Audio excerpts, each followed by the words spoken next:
No, no, ahí está, doctor. ¿Cómo está, doctor? Buenos días. Buenos días, Vicente. Qué gusto saludarlo a los años. A los años, mi querido doctor. ¿Cómo está usted? ¿Cómo está su salud? ¿Cómo se siente? Estoy bien, francamente bien. Y contento de volver a verlo, aunque sea por esta vía. Pero ya mismo llego a verlo y saludarlo. Bueno, gracias, doctor. Bueno, usted está muy bien. Su salud está muy bien. ¿Y cómo está la salud del país? Bueno, francamente, creo que lo menos que puedo decir, mi querido Vicente, es que es deplorable. Deplorable. Pero si me permites empezar por el principio, ¿por qué? Porque es deplorable, no solamente porque me guste o no me guste determinadas acciones de un mandatario, porque el signo de la democracia es tener desacuerdos. No podemos estar de acuerdo en todo. Es más, yo sostengo que toda unanimidad siempre es sospechosa. Deben existir diferencias.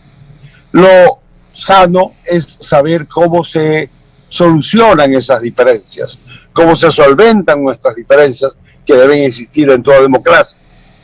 Pero para eso tenemos que tener un marco de referencia. Y en nuestro caso creo que el Estado debe regirse por el derecho constitucional. Y la Constitución de la República del Ecuador no es más que un gran acuerdo en que todos los ecuatorianos o los ciudadanos de todas las naciones se ponen de acuerdo para proteger y defender todos los derechos humanos. No hay otra, tal vez algo más, que lo señalaré en un momento.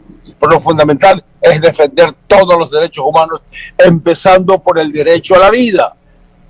Pero en nuestro país hemos podido constatar que en este país la vida ya no vale nada. Por lo tanto, necesitamos conversar acerca de esto. La Constitución debe proteger, debe defender todos los derechos. La Constitución vigente actual empieza señalando que se funda este Ecuador entre los ecuatorianos, descendientes milenarios de la Pachamama, etcétera, etcétera. Yo no estoy en desacuerdo con eso, pero creo que la primera palabra de la Constitución es que nos hemos reunido los ecuatorianos para defender los derechos, empezando por, primero, la vida. La vida es lo que tenemos que ponernos por delante, defender la vida. Y la vida ahora no vale nada, ahora se roba descaradamente el dinero de los recursos para la salud, ahora hasta las limonas que dejan en las iglesias se las roban, y por supuesto también se nos roban los de cuello blanco. Y créanme, todos los robos tan generalizados, tan descarados, que empiezan a descubrirse ahora, es posible que hayan existido antes, pero con cierto vergüenza en la cara, con cierto rumor de quienes lo cometieran. Ahora no, ahora se hace más o menos descaradamente. ¿Sabes por qué? Porque estos funcionarios nacionales que cometen este delito son apenas los peores de algunos patrones internacionales que son los que se llevan el tuco, el grueso del robo de la riqueza nacional. Ante una situación de esta naturaleza que usted le ha escrito muy bien, mi querido presidente Palacios, Alfredo Palacios, doctor Alfredo Palacios, ¿qué hacer? ¿Cuál sería la salida? ¿Cuál es la solución? Sostengo categóricamente, mi querido amigo periodista, es que debe darse una reforma política completa que proteja a los ciudadanos y que además esa constitución limite, frene, delimite la autoridad de los gobernantes. La constitución no existe para proteger gobernantes, existe para defendernos a los gobernados, a nosotros, a los ciudadanos a quienes hay que defender nuestros derechos. Yo pregunto, a ver, para empezar necesitamos dos cosas en una constitución. En primer lugar, necesitamos tener democracia. Democracia. Tenemos democracia en simple, mi querido Vicente, democracia es que todos todos, absolutamente todos, participemos en las decisiones serias que tome un Estado y que todos, a su vez, recibamos los beneficios de esas decisiones. ¿Eso está sucediendo? No, no está sucediendo. Si eso no sucede, mi querido Vicente, significa que no hay gobernabilidad, porque la gobernabilidad no es otra cosa que la vinculación, la interrelación que debe existir siempre entre gobernantes y gobernados. Es decir, en otras palabras, para que haya gobernabilidad, el Estado, el gobierno tiene que tener la suficiente capacidad para solventar, solucionar todas las demandas que con justicia los gobernados demandan. Hemos podido llenar esas demandas en salud, en seguridad, en justicia, en educación y en otras cosas. No, mi querido Vicente, no lo hemos podido llenar. Por lo tanto, algo está pasando sustancialmente. Claro que todo debe empezar por la educación, es eso. Y es uno de los problemas que los presupuestos de educación vayan disminuyendo. Pero algo tenemos que hacer ahora y analizar cuáles son los principales problemas que tenemos que afrontar. Y yo creo, si tuviera que elegir, primero vamos a solucionar el problema de la seguridad. Segundo, debemos solucionar un problema sustancial, el problema de la salud, que nunca ha estado tan mal.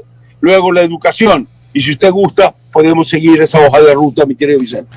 Ahora, ¿usted cree que ante esa hoja de ruta 8 y 12, 8 y 12, 8 y 12, el gobierno del presidente Lasso está fallando terriblemente? Bueno, yo no puedo culpar al presidente Lasso realmente, pero sí culpo el sistema. No está este gobierno presidido por el presidente Lasso, ciertamente, pero no está llenando todas las demandas que necesita esta nación, empezando por seguridad. La estamos llenando ni de lejos, está peor que nunca la seguridad.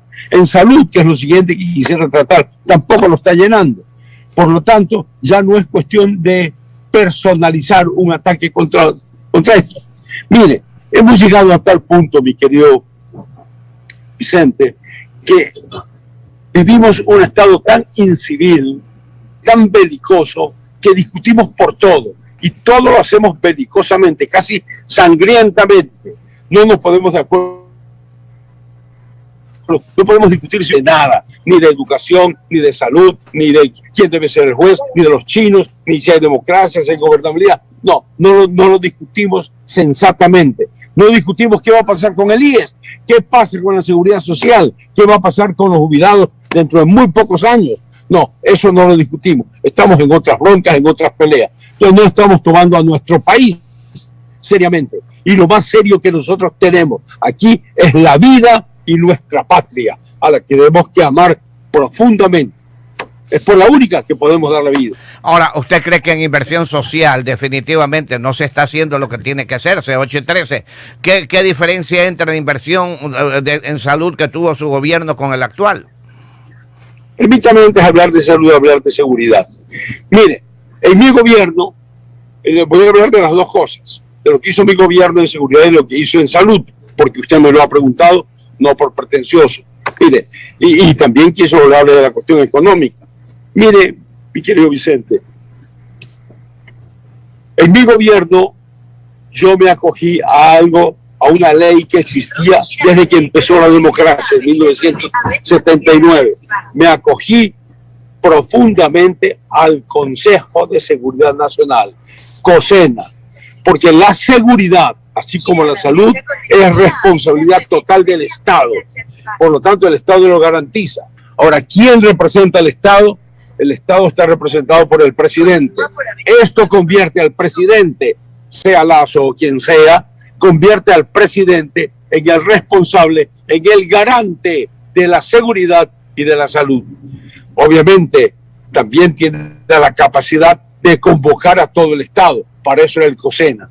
Yo sí convocaba al COSENA y cenábamos cada 15 días. El COSENA estaba presidido por el presidente de la República y lo integraban los presidentes de las 3 funciones del Estado: legislativo, ejecutivo, judicial. Lo integraban los ministros del frente interno, del frente externo, de economía, militar, lo integraba el comando conjunto y tenía un secretario general ejecutivo que asesoraba, que tramitaba las órdenes del presidente y además teníamos unas direcciones nacionales que funcionaban muy bien, sobre todo una que usted la va a recordar. Teníamos una Dirección Nacional de Movilidad, una Dirección Nacional de Inteligencia. Teníamos el Instituto de Altos Estudios Nacionales dedicado a estudiar todas las corrientes de pensamiento universales. Pero teníamos Defensa Civil. Defensa Civil integraba a la policía, los bomberos y un voluntariado ecuatoriano que aquí en Guayaquil fue una cosa muy importante. Yo recuerdo la presidencia de Defensa Civil de un gran ecuatoriano que fue el doctor Eduardo Alcíbar. Sesionábamos cada 15 días en Quito o en otras partes del país y conocíamos en detalle cada uno de los problemas que se estaban presentando. Y esto lo solucionamos desde los voluntarios ciudadanos que están metidos en los barrios. Es decir, manteníamos un control. Esto, desgraciadamente, unos pocos años, después, par de años que el gobierno en el 2019, un septiembre aciago de 2019, fue terminado y se convirtió en una ley de seguridad pública o algo así, donde se desbarató todo. El secretario general desapareció y eso se puso en manos de un ministro de coordinación de seguridad. Era un ministro que no se reunía con nadie, era el ministerio y nada más. La movilidad, inteligencia desapareció y se convirtió en ese tristemente célebre Selaín y en alguna otra cosa. Todo absolutamente fue desapareciendo. Defensa Civil desapareció y pasó a manos de un ministerio, lo que era Defensa Civil, que cubría todo el Estado. Entonces sí hay una diferencia en la forma en que un presidente, un gobierno y todo un Estado puede enfrentar el problema de seguridad y la forma en que ahora nos ha quedado. He escuchado que el presidente Lasso ha emitido una ley de seguridad nacional que se parece al COSENA, pero lo dudo que se parezca al COSENA porque está localizado en la presidencia de la República. Y esto tiene que salir de la presidencia y englobar totalmente a todo el Estado. Ahora, doctor, las circunstancias cambian definitivamente de un tiempo a otro, 8 y 18. El movimiento del narcotráfico en aquella época no era como el que ahora se ha enraizado en el país en una forma realmente agresiva. En esa época existía tal vez un poco menos. Eso a lo mejor afecta hoy por hoy el trabajo de los elementos de seguridad del país ante lo que usted mantuvo en ese momento. Sí, estoy totalmente de acuerdo. Sí ha variado esa agresividad, pero ha variado esa agresividad en la medida en que ha aumentado nuestra pasividad para enfrentarlo. Éramos más agresivos, estábamos más organizados, sabíamos lo que queríamos, ahora es menos. Ahora ciertamente usted tiene toda la razón. Yo creo que de todo lo que he dicho, si no todo, por lo menos en una buena parte, la responsabilidad la tiene el narcotráfico. Ahora, si eso es así, es escalofriante, Vicente, porque significa que nuestra patria es ya un narcoestado, o por lo menos es lo más parecido a eso. Ahora, paralelamente a esto, 8-19. Vicente, he llegado, creo que estoy aquí afuera. Ya, bueno, lo esperamos, sí, correcto, lo esperamos entonces aquí arriba. Hasta que suba el doctor, lo esperamos, doctor. Huachicola funciona de perfecto. Ya, nos alegramos. Te puedo dar lista de testigos. Lista de testigos. Ahí está. Bueno, doctor, y con lo que continuamos, estamos tratando de este problema de las leyes. ¿Qué hacer con todos estos jueces que vemos diariamente que cometen barbaridades y media en función de las leyes nuestras? Sí, como te decía hace un rato, discutimos absolutamente por todo. Y discutimos por todo es porque nos falta educación política y porque en lugar de los intereses nacionales se han creado intereses creados. Cada sector político que no es una ideología, No es que tenemos 23 partidos políticos y existen 23 ideologías, no.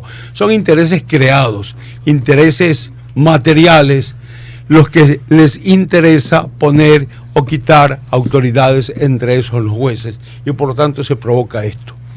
¿Qué necesitamos? Preocuparnos de poner mejor jueces. Con el sistema político que tenemos actual, eso no se va a conseguir, va a seguir igual. Quitas a este y pones a otro y va a pasar igual. Necesitamos una reforma política completa, empezando ahora.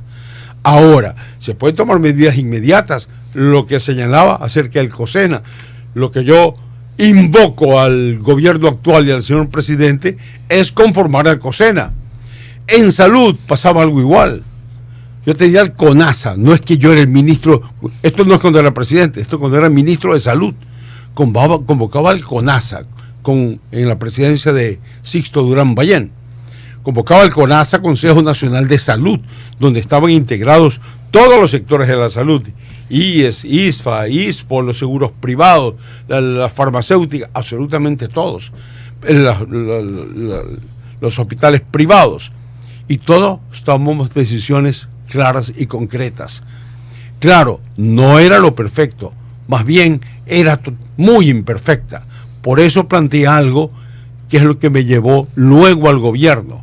En ese ministerio empecé una reforma al sector salud, una reforma a la Ley General de Salud, y se cambió.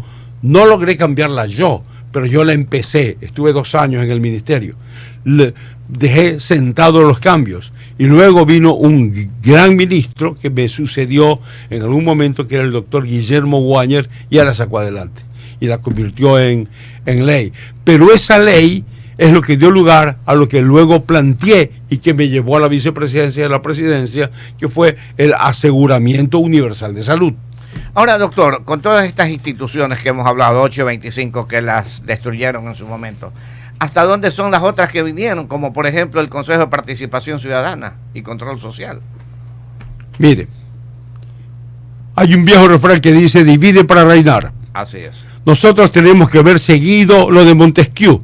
3 poderes del Estado fuertes: ejecutivo, legislativo y judicial, independientes el uno del otro, y así es como debía funcionar. Y sobre esos 3 poderes, otras funciones, pero estos son los 3 poderes. El Consejo de Participación Ciudadana, para que participe el pueblo, no hay tal. Es simplemente para dividir y tener control en la nominación más directa. La participación significó simplemente dejar de participar a la ciudadanía. Tenemos que hacer otros cambios totalmente diferentes a ese.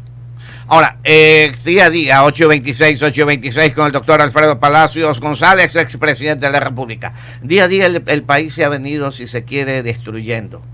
¿Qué hacerlo para poderlo llevar por lo menos a como funcionaba antes? Tenemos que ir realmente a funcionar mejor que antes, pero es un buen punto de partida. Por lo menos empecemos con el siglo. ¿Cómo quedó en el siglo? Y allí partamos a qué es lo que nosotros debemos hacer ahora. Sí, necesitamos una reforma política con algo de lo que he señalado y que me gustaría conversarle algo más. Brevemente, yo creo que la Constitución debe cambiar. En lugar de la Pachamama y en lugar de los ancestros milenarios, debemos decir, el pasado es respetable, pero ahora pongamos nuestra mente en el futuro. Primero la vida. Oiga, todas las noticias de todas las mañanas son espantosas. Son quintales de muertos en el país, que se los mata a sangre fría y con crueldad. Se los amputa. Es decir, se ha perdido corazón, se ha perdido alma ecuatoriana, amor entre los ecuatorianos. Eso ya no existe. Pero lo mismo se revela en salud, porque ese que amputa es igual al que se robó la plata del dinero de los que tenían que ser curados por cáncer o de los que tenían que ser curados por insuficiencia cardíaca. El robar eso casi que equivale a pena de muerte. Y por lo tanto, esos son los cambios que tenemos que dar para regirnos ahora. Lo que digo, primero la Constitución debe cambiar diciendo, primero la vida. Luego, todos los demás derechos humanos para los que se crea la Constitución, porque para eso existe, para defender derechos humanos. Pero todos los derechos humanos se derivan de la vida. Por lo tanto, primero la vida. La vida es lo primero. En segundo lugar, sí, hay otros cambios, por supuesto, que hacer. En salud, el aseguramiento universal de salud del que podemos conversar. Los cambios que usted menciona de Consejo de Participación Ciudadana, convertir a la función electoral en un poder del Estado, que no lo es. No, son 3 poderes del Estado. Y lo que sí debería cambiar, mi querido señor periodista, antiguo, uno de los más antiguos y prestigiosos periodistas de este ciudad, de este país, gracias, mi querido Vicente, y que afortunadamente me honra con su amistad de tantos años. Pero lo que debemos cambiar es la Asamblea y el Congreso. El Congreso debe reganar el prestigio que siempre tuvo. Y para no tener Consejo de Participación Ciudadana que toma decisiones, tiene que tener 2 cámaras, diputados y senadores. Me decía alguna vez Ricardo Lagos, cuando era presidente, él me decía: presidente, usted no sabe, el diputado más díscolo o más vago se convierte en el mejor de los senadores. Sí, porque el senador adquiere otra dimensión, otra visión de la vida, ya no tan politiquera, que el diputado sí la tiene. Se va entrenando, pero la fiscalización y las cosas serias y la elección de los funcionarios estaba en manos de la Cámara del Senado, no en la Cámara de Diputados. Eso es lo que necesitas en lugar de participación ciudadana. Pero Ecuador ya la tuvo en su momento y se la dejó a un lado. Se la dejó a un lado por intereses creados. Intereses políticos. Sí. Economista Osvaldo Calderón, una pregunta para el doctor. Yo lo estaba escuchando, doctor Palacio, atentamente. Usted habla de que todo discutimos aquí, en el aspecto político fundamentalmente, ¿no? Pero alguien tiene que tomar las decisiones. Porque sí, se discute, pero se tiene que tomar decisiones. El mundo es, y la vida es, toma de decisiones. Sí.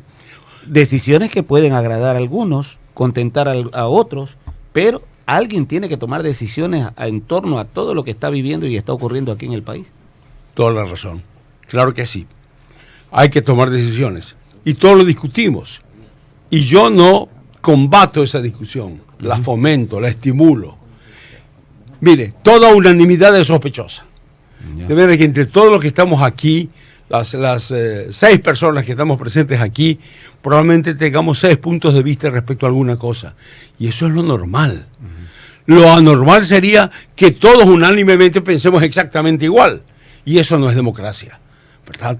Lo importante es que tengamos diferencias, pero que sepamos cómo resolver esas diferencias. Y como lo estamos resolviendo, esa discusión, señor Calderón, lo importante es que estamos discutiéndolo de la manera más incivilizada, casi belicosa, casi tan sangrienta como el tipo que guillotina a alguien en el suburbio. Exactamente eso es lo que está pasando. No lo discutimos. Cuando hablamos de salud, de seguridad, cuando hablamos de distintos aspectos del juez que pusimos, de los chinos, de otras cosas, siempre lo hablamos con una agresividad sangrienta del uno contra el otro. Dejamos de ser hermanos. No nos civilizamos, no adquirimos una posición política de alto estado, que es lo que ya necesitamos. Claro, estamos hablando en función de que alguien o algunos en ese término de discusión quiere prevalecer con su idea. Eso es lo que nos está haciendo daño, porque se termina discutiendo, porque cada quien intenta imponer su punto de vista. Entonces, yo lo que insisto, doctor, ¿cómo hacer eso o cómo resolver eso? Porque desgraciada o afortunadamente se tienen que tomar decisiones. Sí. Aquí conversamos, discutimos, usted plantea muy bien el ejemplo, hay 6 puntos de vista distintos, pero alguien tiene que, en función de esa misma discusión o diferencia, decir, bueno, hacemos esto. Los mismos 6 que teníamos diferentes puntos de vista, discutimos civilizadamente, sin que usted me insulte o yo le falte el respeto a Vicente. Discutimos inteligentemente, con las neuronas, cuáles son los argumentos. Y créanme que si lo discutimos de esa manera, vamos a llegar a un acuerdo y de aquí salen las decisiones. ¿Qué es la democracia? La democracia es que todos los 6 participamos en las decisiones que vamos a tomar, pero participamos también en los beneficios de esas decisiones que hemos tomado, porque nosotros podemos tomar decisiones en beneficio de los 6. ¿De qué decisión, doctor, de qué decisión gubernamental usted se arrepiente? Yo no me arrepiento absolutamente de nada. Desgraciadamente tuvo solamente 20 meses en el gobierno y yo fui con un propósito social, el aseguramiento universal de salud, que lo dejé marchando en 3 ciudades y que desgraciadamente la disputa que tuvo el presidente con el alcalde de Nebot lo desbarató, porque lo dejé funcionando en 3 ciudades, en Guayaquil, Quito con Moncayo, Cuenca con Cabrera y aquí con Nebot. Quedó funcionando. Eso, ya tenemos casi 1 millón de afiliados. Eso lo habría solucionado. Porque hablar de salud es hablar de política, solo que al más alto nivel. Al más alto nivel. La Constitución dice que es un derecho inalienable y que el Estado tiene que garantizar, tiene que garantizarlo. Para garantizarlo, tiene que, igual que un seguro, usted compra un seguro, dice hasta la letra chiquita de qué lo van a atender y qué no lo van a atender. Igual nosotros. Aquí no es así. Aquí nosotros teníamos, cuando yo empecé a combatir esto, era 10, 11% afiliados al IES, con esa protección, 7% Seguro Social Campesino, que era una demagogia, pero de lo mismo, y luego venía así como se protegía el músculo, había que proteger al soldado de la frontera, al policía de aquí, ISFA, ISPOL y los seguros privados, 22%. Claro, eso había que pelear, y yo llevé a hacer eso. Cuando nombré a mi gabinete, y lo nombré como segunda elección al presidente, como segunda elección presidencial mía, nombré al economista Correa como mi ministro de Economía. Le dije, mire, no lo estoy nombrando ministro de Economía, lo estoy nombrando tesorero del AUS, porque el aseguramiento tiene que salir. A eso vine a la política, a eso vine, y tienes que ayudarme. Y yo, profesor de toda la vida, tiza y pizarrón. Con tiza y pizarrón lo senté a Correa y le dije, esto es el AUS. Y cuando ya él se fue por distintas razones, que también las podemos conversar, él ganó las elecciones, y el momento en que yo le entregaba, eran comisiones lo que se entregaban de un gobierno a otro. Pero hubo 2 cosas: el problema que teníamos con Colombia y el AUS, que se lo entregó personalmente, conversando los 2 solos, él y yo, Correa y yo. Y otra vez cogí el pizarrón y le expliqué, por favor, no me abandones el AUS, esto es lo más importante. El aseguramiento universal de salud. Aseguramiento universal de salud, que además no lo hice yo solo, lo hice con John Hopkins, lo cual me valió a mí un doctorado de John Hopkins. Y con John Hopkins, y él me entregó un documento que lo hizo con una fundación ecuatoriana que se llama CARE, que era John Hopkins CARE. Exactamente, me lo entregaron 2 o 3 días antes de terminar mi gobierno, que se los puse, y 4 tomos se los puse al presidente Correa. Esto es lo que tiene que seguir. Está explicado todo lo que hay que hacer. Eran 10 años. Eran dos coordenadas. La X, que era la cobertura, andamos por 20, 22%, había que llegar al 100. Y acá la excelencia, porque la excelencia le llenamos muy poco. Yo le llenaba en mi instituto. Solca también lo hacía, pero era aquí.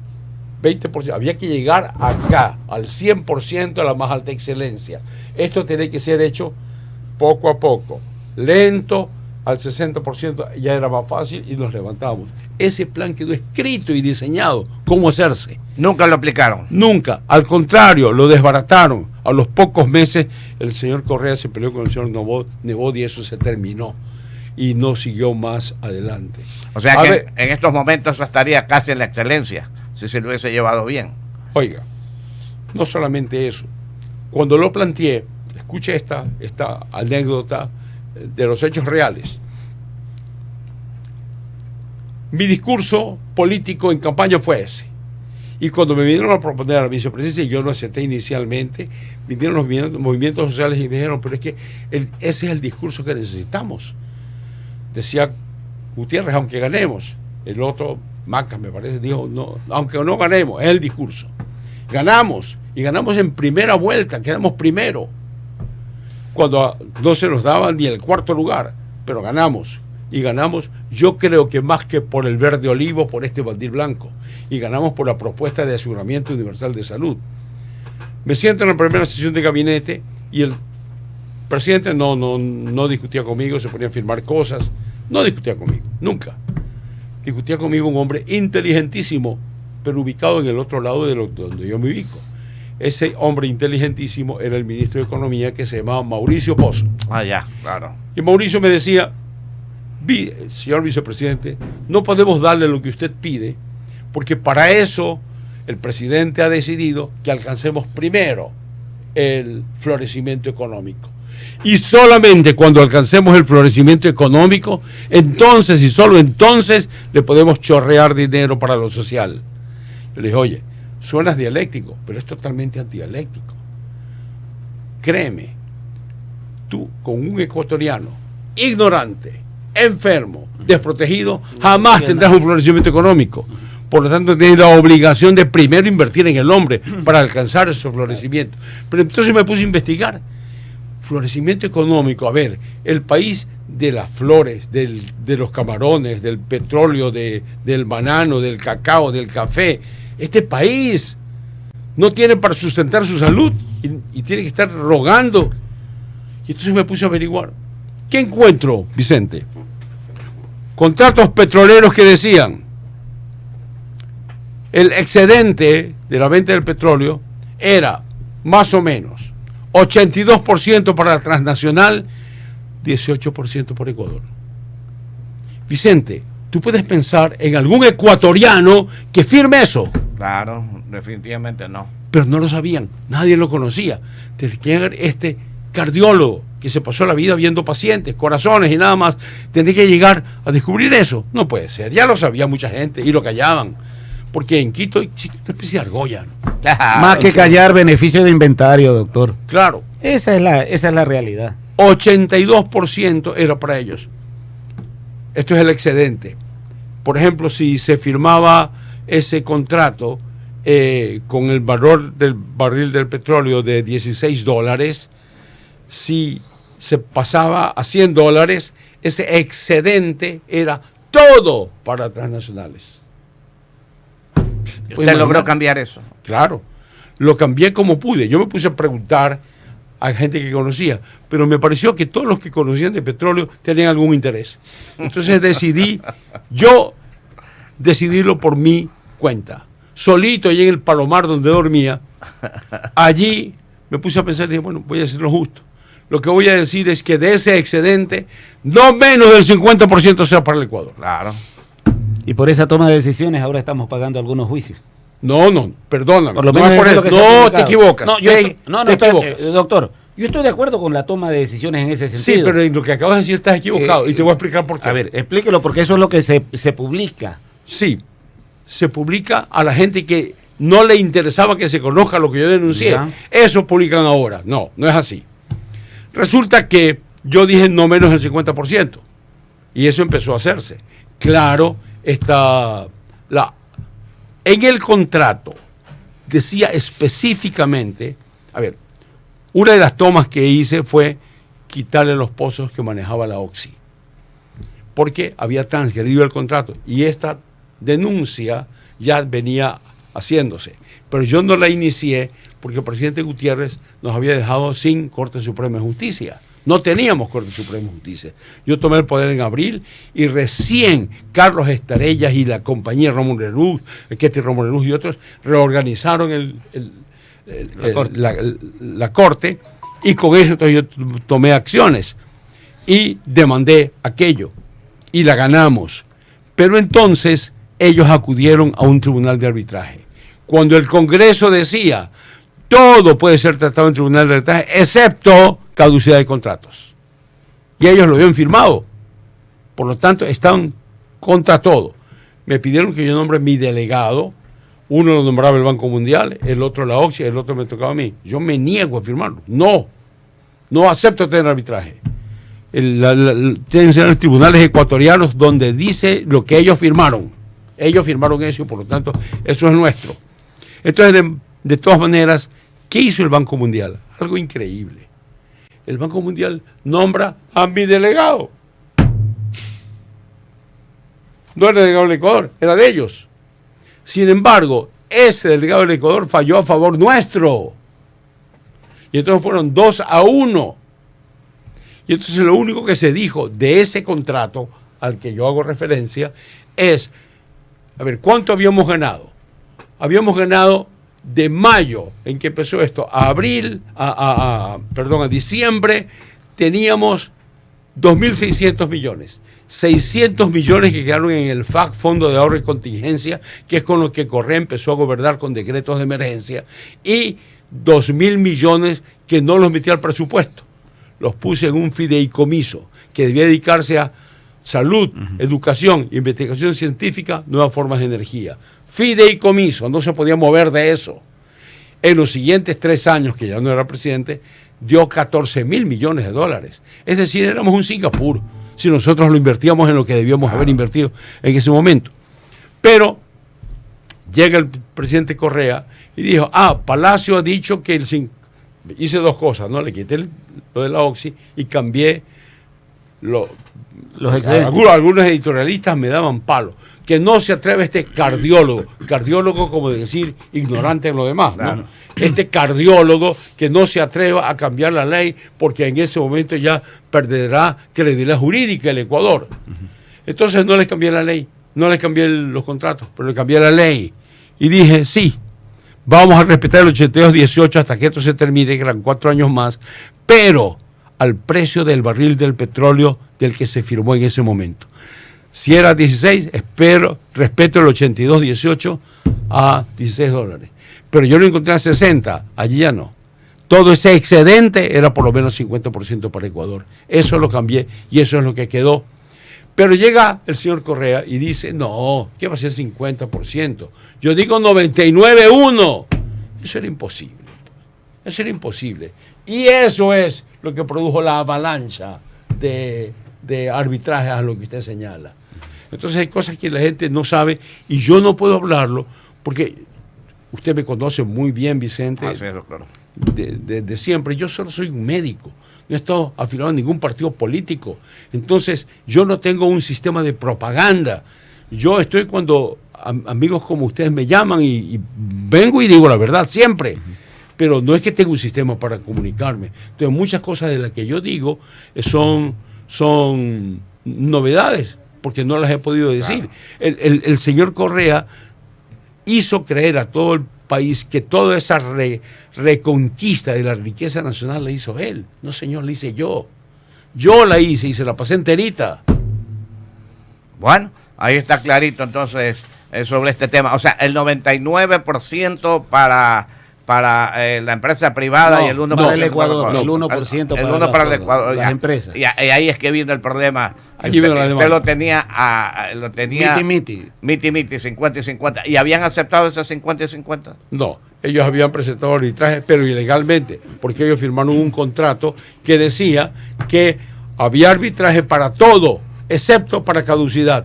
Y lo que había declarado era la caducidad, por lo tanto no había arbitraje posible. Y por eso no nombré a nadie. Ya con el señor Correa es que sobrevino en que ellos pusieron a esta otra persona y afortunadamente falló a favor de nosotros. O sea que ahora lo quieren involucrar en algo que usted no ha hecho. Lo que yo sí he hecho es recuperar la plata, ilegalmente, legalmente, porque era plata del Ecuador. A la Oxy yo no le quité una computadora ni un carro, solamente recuperé nuestros pozos y los empecé a trabajar. ¿Y sabes a quién me traje? A un petrolero ecuatoriano, hermano de un distinguidísimo nefrólogo guayaquileño que es el doctor Ricardo Ortiz San Martín. Él tiene un hermano petrolero en Houston, se llama Fernando. Lo traje, me maneja estos pozos. E inmediatamente empezamos a producir. A los 2 meses, gracias al canciller que lo mandaba de vuelta al país, estamos vendiendo petróleo. Nunca ganamos más plata. Doctor, faltan 13 minutos para las 8 con el doctor Alfredo Palacios, ex vicepresidente de la República. Con todo esto que usted ha presentado en estos momentos, cómo está el país, cómo estamos caminando, ¿cuándo llegará la inversión extranjera? Mira, el momento en que tengamos una producción adecuada y una representación formal, ya no se trata de vender cantidades, sino de vender mucha calidad. Nosotros tenemos gente muy inteligente muy inteligente. No necesariamente tenemos que vender productos. No somos eso. Pero sí tenemos gente inteligente en nuestras politécnicas. Yo conozco una juventud que es capaz de crearte sistemas de computación impresionantes. Nosotros deberíamos estar vendiendo sistemas y ya no solamente productos. Nuestra juventud no tiene destino. ¿Cómo es posible que nosotros estimulemos inversión extranjera si no usamos las neuronas? ¿Y por qué no usamos las neuronas? Porque el señor Correa terminó con los posgrados. Se acabaron los posgrados, es decir, ya no tenemos gente altamente competente para crear conocimiento, y el conocimiento crea productos.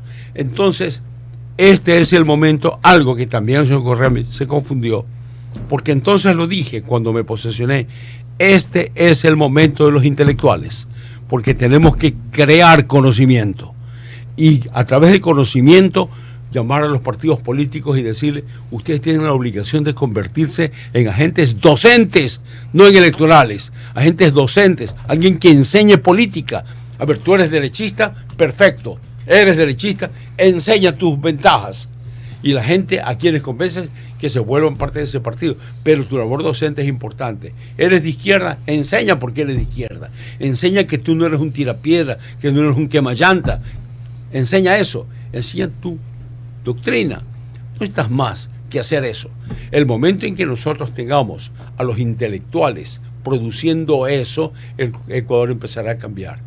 Le dije a Correa: pero tú te confundiste. Yo dije intelectuales y tú creíste que yo hablaba de tecnócratas. ¿Qué pusiste tecnócratas? Sí. Faltan 11 para las 9. La verdad, doctor, es importantísimo. 10 minutos para las 9 cayó palito. Seguir conversando, pero el tiempo se nos vino corto, definitivamente, para usted y para nosotros. Están ya todos los chicos del juego de las noticias ya. Muy bien, doctor. En otro momento lo volvemos a invitar con más tiempito. La verdad que era hasta las 8:30 el programa, pero nos hemos pasado, que es interesantísimo. Y lo dejamos con las últimas palabras, mi querido doctor. Bueno, en primer lugar, mi profundo agradecimiento al periodista distinguido y al muy estimado y querido amigo de toda la vida, y a todos los colegas de Radio Sucre, una de las radios más prestigiosas del Ecuador y una de las más escuchadas. Para mí ha sido un privilegio, un honor y una necesidad imperativa, impostergable, en que alguien empiece a decir la verdad y que el país empiece a conocer la verdad de su historia y no lo que inventan otros. Es una gran verdad, doctor. Y ahí nos confunden a la juventud más que todo, mi querido doctor.